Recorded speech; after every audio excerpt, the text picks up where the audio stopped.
नमस्कार, मानस Mishra, world news India में आप सभी का बहुत बहुत स्वागत करता हूं। इस बार सीजीआई ने जजों को लेकर के अनुच्छेद 142 का इस्तेमाल किया है।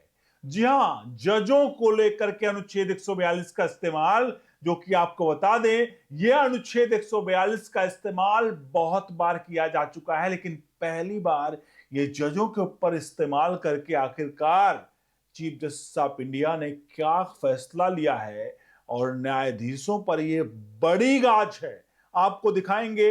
आपसे अनुरोध है, पूरी वीडियो देखिएगा और वीडियो के कमेंट बॉक्स में अपनी राय प्रतिक्रिया जरूर दीजिएगा। आपको बता दें, हम ऐसे फैसले को आप दिखाने जा रहे हैं जो आखिरकार सीजीआई के द्वारा किया गया है, जो भारतीय न्यायपालिका की संरचना को सीधे प्रभावित करता है।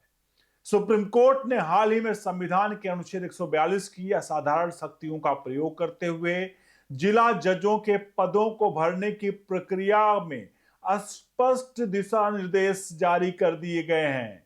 जी हां, स्पष्ट दिशा निर्देश जजों की नियुक्तियों के लेकर के किए गए हैं अनुच्छेद 142 का इस्तेमाल करके।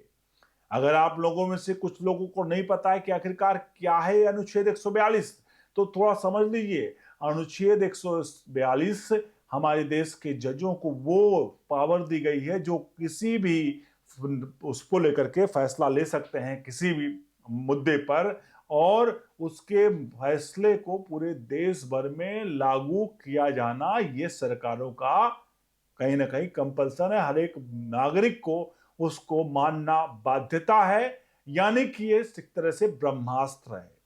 और ये कई समय पर सुप्रीम कोर्ट द्वारा कई बार इसका विरोध भी हुआ, जहां भी हालिया में राष्ट्रपति को 3 महीने की जो डेडलाइन सौंपी गई थी, मतलब दी गई थी, जिसको अभी हालिया में चीफ जस्टिस ऑफ इंडिया ने उसको पलट दिया और अब 3 महीने की डेडलाइन को खत्म किया है।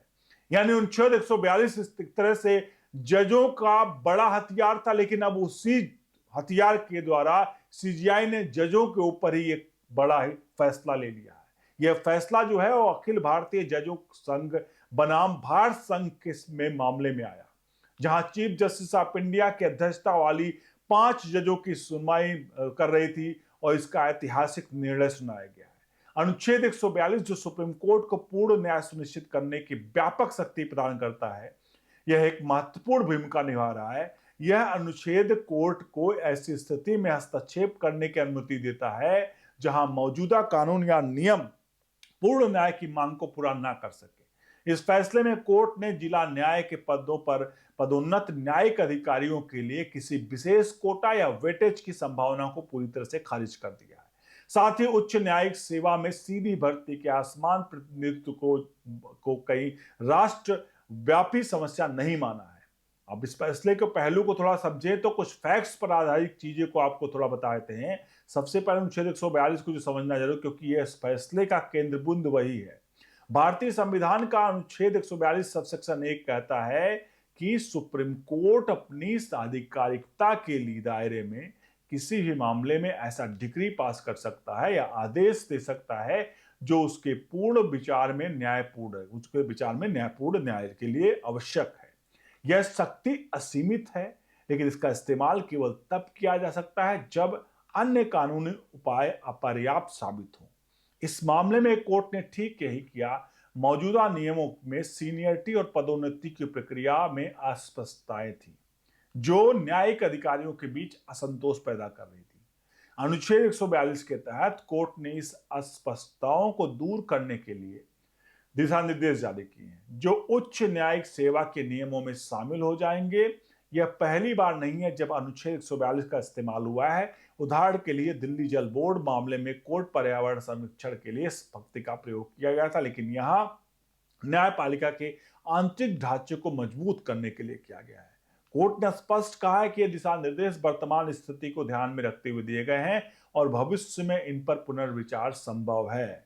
अनुच्छेद 142 की शक्ति सुनिश्चित करती है कि न्यायपालिका स्वयं को सुधार सके बिना विधायिका या कार्यपालिका के हस्तक्षेप के। अब मामले के बैकग्राउंड पे आते हैं। असल में यह केस अखिल भारतीय जजों संघ द्वारा दायर किया गया था, जो वर्षों से जिला जजों के पद पर पदोन्नति के लिए कोटा की मांग कर रहा था। संघ का तर्क था कि सिविल जज यानी जूनियर डिवीजन से शुरू करने वाले न्यायिक अधिकारी जो वर्षों तक निचले स्तर तक सेवा देते हैं अक्सर उच्च पद तक नहीं पहुंच पाते हैं। एमिक्स क्यूरी सीनियर एडवोकेट्स जो हैं सिद्धार्थ भटनागर ने इस मुद्दे पर गहराई से विश्लेषण प्रस्तुत किया। उन्होंने कई राज्यों के आंकड़ों का हवाला दिया जहां जुडिशियली जो है जुडिशियल मजिस्ट्रेट फर्स्ट क्लास जीएमएफसी की बात करें तो यह स्तर पर भर्ती जो होती है उसमें अधिकारिक प्रधान जिला जज या उससे ऊपर पदों की तक जो है वो कम पहुंच पाते हैं। उदाहरण स्वरूप कुछ राज्यों में केवल 10 से 15% ऐसा ही कर पाते हैं। एमिक्स क्यूरी ने 4 विकल्प सुझाव दिए थे। पहला जिला जज यानी चयन ग्रेड, दूसरा जिला जज सुपर टाइम स्केल, तीसरा प्रधान जिला जज और पदों के लिए पदोन्नति जजों को और सीधी भर्तियों के लिए एक एक एक के उसमें अनुपात का कोटा हो, दूसरा 50-50% का अनुपात का कोटा हो जहां योग्यता सह वरिष्ठता का चयन हो, तीसरा सेठी आयोग की सिफारिश के अनुसार पदोन्नत जजों के प्रत्येक 5 वर्ष के लिए 1 वर्ष की वरिष्ठता वेस्टेज हो और अधिकतम वर्ष 3 वर्ष होना चाहिए, और चौथा आंध्र प्रदेश हाईकोर्ट को सीमित की जो है कि समिति की जो सिफारिश है जिसमें 3 अलग अलग सीनियरिटी लिस्ट हो, नियमित पदोन्नति हो, लिमिटेड डिपार्टमेंटल कॉम्पिटिटिव एग्जाम हो और डायरेक्ट रिक्रूटमेंट 50-25-25 के अनुपात में हो। ये सुझाव अनुच्छेद 142 के संदर्भ में दिए गए थे क्योंकि ये मौजूदा जो असंतुलन से ठीक करने के लिए थे, लेकिन सुप्रीम कोर्ट ने इन सुझावों को खारिज कर दिया।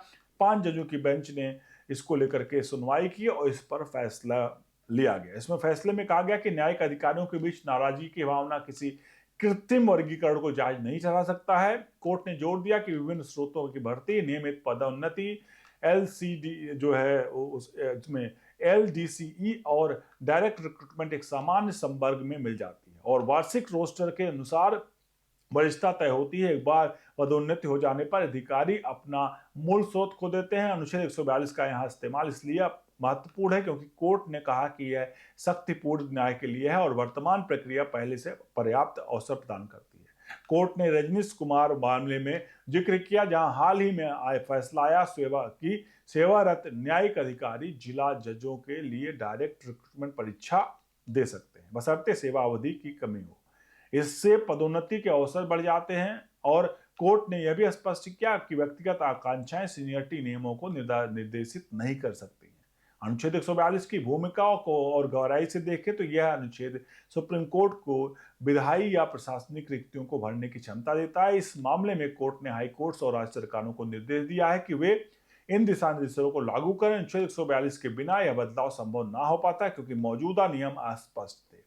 कोर्ट ने कहा कि उच्च न्यायिक सेवा के चयन ग्रेड और सुपर टाइम स्केल की नियुक्ति योग्यता सह वरिष्ठता पर आधारित है, न कि निचले स्तर की सेवा अवधि या प्रदर्शन पर। सिविल जजों के रूप में सेवा का महत्व पदोन्नति के बाद समाप्त हो जाता है। बेंच ने उद्धृत किया कि सिविल जजों के रूप में सेवा की अवधि और प्रदर्शन जिला जजों के सामान्य वर्ग में पदाधिकारियों को वर्गीकृत करने के लिए कोई स्पष्ट अंतर नहीं रखते। यह बयान अनुच्छेद 142 की शक्ति को रेखांकित करता है जो न्यायिक समानता सुनिश्चित करता है। अब आते हैं मुख्य दिशा निर्देश पर जो अनुच्छेद 142 के तहत जारी किए गए। पहला दिशा निर्देश उच्च न्यायिक सेवा में अधिकारियों की वरिष्ठता एक वार्षिक यानी 4 बिंदु रोस्टर के माध्यम से निर्धारित होगी। इसमें प्रत्येक वर्ष 2 पद नियमित जो है पदोन्नति के लिए हैं और 1 पद एलडीसीई के लिए है और 1 पद डायरेक्ट रिक्रूटमेंट के पद पर आरक्षित होगा। यह रोस्टर उस वर्ष की सभी नियुक्तियों पर लागू होगा। दूसरा, यह भर्ती प्रक्रिया उसी वर्ष पूरी हो जाती है जिसमें यह शुरू होती है,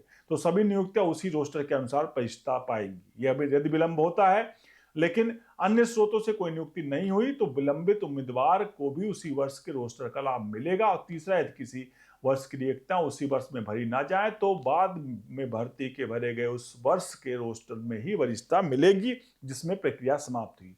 चौथा, यदि नियमित पदोन्नति या बात करें एलडीसीई के कोटे में उपयुक्त उम्मीदवार ना मिले तो रिक्त पद डायरेक्ट रिक्रूटमेंट से भरे जाएंगे, लेकिन रोस्टर में केवल बाद में डायरेक्ट पदों पर रखे जाएंगे। अगले वर्ष की रिक्तियां 50-25-25 के अनुपात में गिनी जाएंगी। इसके अलावा 5वां, राज्य सरकार और हाईकोर्ट परामर्श से वार्षिक रोस्टर की रूपरेखा और कार्यान्वयन के तरीके के निर्धारित करेगी। ये दिशा निर्देश अनुच्छेद 142 की शक्ति से ही संभव हुए क्योंकि वे मौजूदा वैधानिक नियमों के ओवरराइड्स करते हैं। जहां जरूरी है, कोर्ट ने जोर दिया है कि ये सामान्य दिशा निर्देश जो सीनियरिटी नियमों को शामिल होंगे, लेकिन पुराने विवादों को फिर से नहीं खोले जाएंगे। अनुच्छेद 142 यहाँ इसलिए इस्तेमाल हुआ क्योंकि राष्ट्रव्यापी डेटा से साबित हुआ है कि सीधी भर्ती का असमान प्रतिनिधित्व कोई पैटर्न नहीं है। विभिन्न राज्यों के आंकड़े से पता चलता है कि पदोन्नति के अवसर पर से ही पर्याप्त है, पहले से ही पर्याप्त है। उदाहरण के लिए कई राज्यों में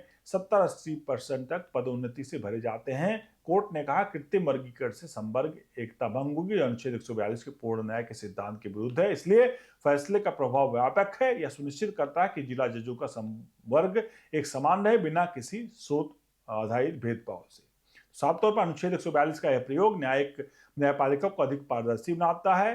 पहले एग्ज्यूम क्यूरी के चिंता जताई थी, प्रतिभाशाली युवा जजों का हस्तक्षेप कहीं न कहीं हस्तक्षेप कम कर रहे हैं, लेकिन कोर्ट ने इसे खारिज करते हुए कहा कि मौजूदा प्रणाली पहले से ज्यादा ही संतुलित है। आपसे अनुरोध है वीडियो के कमेंट बॉक्स में अपनी राय प्रतिक्रिया जरूर दें। बने रहो न्यूज़ इंडिया के साथ। बहुत बहुत धन्यवाद।